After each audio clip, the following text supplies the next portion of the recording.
Salutations, bienvenue dans cette vidéo qui va parler de virilité et de puissance puisqu'elle est destinée à présenter l'école Durmstrang. Cet établissement a été créé par Nerida Vulchanova, une grande sorcière bulgare. Après sa mort, assez suspecte d'ailleurs, elle a laissé la place à Arfan Munter, à la direction de l'école. Il a donné une mauvaise réputation à cette école de magie bulgare en ajoutant au programme la magie offensive et les duels. Et après lui, c'est Igor Gargarov qui a pris la direction. Lui aussi a apporté un supplément de mauvaise réputation à son école. C'est un ancien mange-mort et il a installé la peur et la tension dans l'école. De nombreux parents ont d'ailleurs changé leur enfant d'école à ce moment-là. Une autre personne qui a aussi contribué à cette réputation, et ce n'est autre que Gellert Grindelwald. Oui, c'est bien celui qu'on découvre dans le film des animaux fantastiques. Il était élève dans l'école de Durmstrang et c'était un des mages noirs les plus meurtriers. Parmi les 11 écoles de magie qui existent, c'est elle qui a la pire réputation, notamment pour son rapprochement à la magie noire. On ne sait pas vraiment où se trouve l'école, mais ce que l'on sait à travers les mots de Viktor Krum, c'est que là-bas, l'hiver, il ne fait pas jour très longtemps. Ensuite, on sait qu'ils portent une épaisse cape de fourrure, ils sont donc dans le nord, probablement proche de la Russie. C'est une école très spéciale et secrète, à tel point que les visiteurs doivent subir un sortilège d'amnésie lorsqu'ils en ressortent pour qu'ils ne puissent pas révéler l'emplacement de l'école.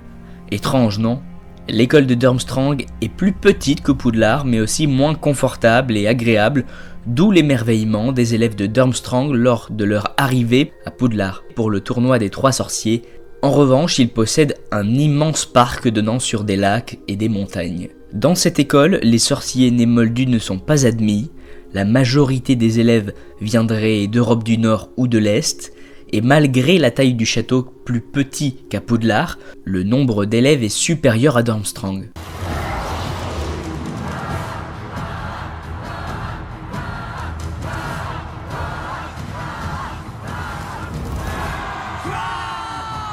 Tout comme à l'académie de Beaubaton. Les élèves de Durmstrang sont vêtus d'une robe rouge et d'une cape en fourrure pour les réchauffer du froid.